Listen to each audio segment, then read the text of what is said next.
Bonjour! Aujourd'hui, je vais te parler des nombres pairs et impairs.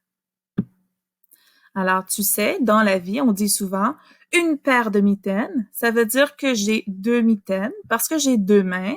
Je peux dire une paire de bottes. J'ai deux bottes pour mes deux pieds.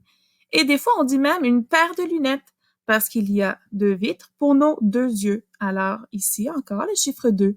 Je veux que tu te souviennes que le mot paire, ça veut dire deux.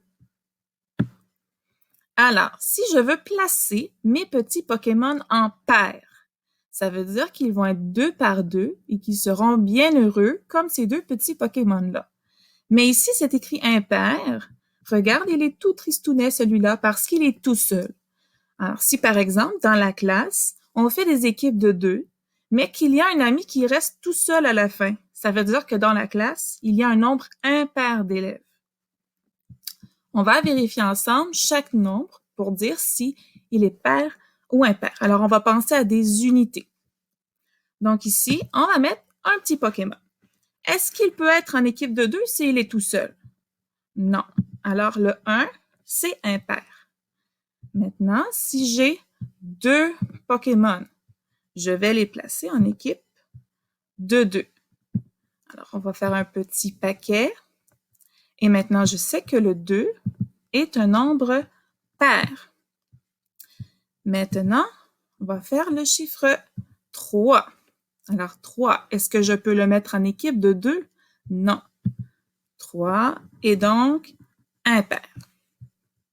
Si je prends le 4, là, il y en a deux.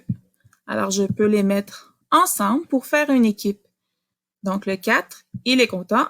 Il s'en va dans les nombres pairs. Le 5, je vais ajouter un petit Pokémon ici. Est-ce que je peux le mettre en équipe? Non, il est tout seul. Alors, il est impair. 6 maintenant. Je mets mon sixième Pokémon et je peux faire une équipe de 2. Alors, je l'entoure et je vais mettre mon 6 dans les nombres pairs. Le 7, un petit Pokémon ici et il est tout seul. Ça veut dire que le 7 est impair. Le 8, donc mon 8e Pokémon, ils sont deux. Un petit paquet de 2 et j'amène le 8 dans les nombres pairs. Le 9, je vais le mettre en haut ici. Il est tout seul. Alors, le 9 est impair. Et maintenant, le 0, qu'est-ce que je fais avec le 0?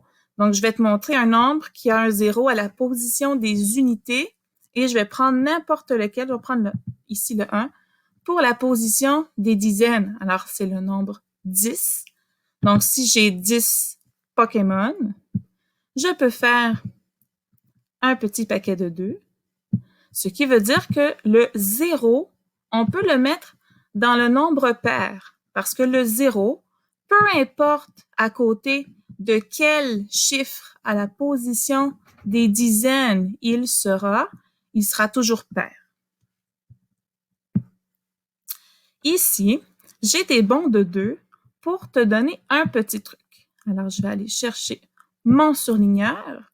On se rappelle qu'un nombre pair, on doit penser au chiffre 2.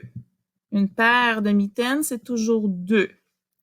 Donc, si on fait des bons de 2, on pourra trouver tous les chiffres qui sont pairs ou tous les nombres qui sont pairs. Donc, 2, 4, 6, 8, 10, 12, 14 et ainsi de suite. Et je vais même aller chercher le 0. Même si j'ai 0 élèves, je ne peux pas faire d'équipe. Donc, ça c'est pour mes bons de 2. Regarde le chiffre à la position des unités. Alors, j'ai le nombre 24 ici. Le chiffre à la position des unités, c'est le 4. Et j'ai 24 bonhommes sourires.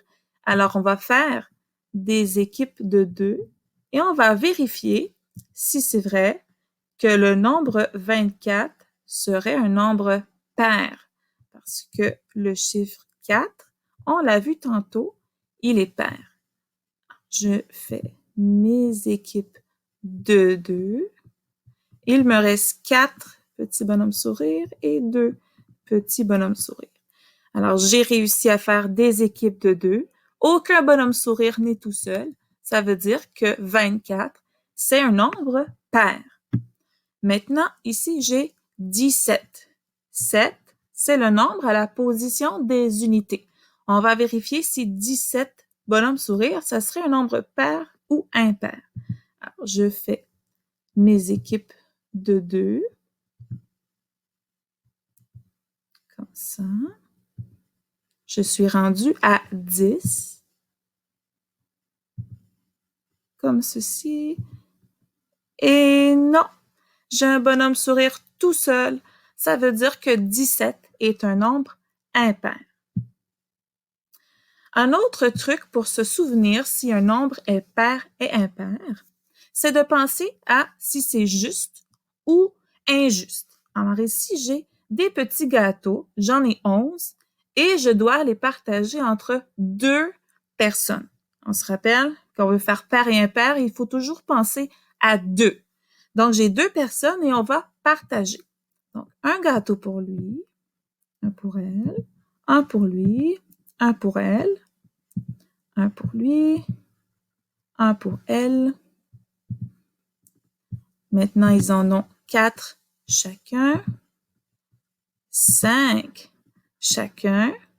Mais ici, j'en ai un de trop. Alors, c'est injuste. Ça veut dire que c'est impair. Alors, si tu entends bien le son au début de impair, c'est un. Et au début de injuste, c'est un aussi. Alors, c'est un autre truc pour te souvenir. Mais qu'est-ce que ça veut dire, impair? Alors, voilà un petit résumé à la fin. Pair, ça veut dire 2. Ça veut dire qu'on est en équipe de 2 et qu'on est content. Impair, c'est injuste. On pense à un ami tout seul et qui est triste. Ou, si on n'a pas bien partagé, c'est injuste.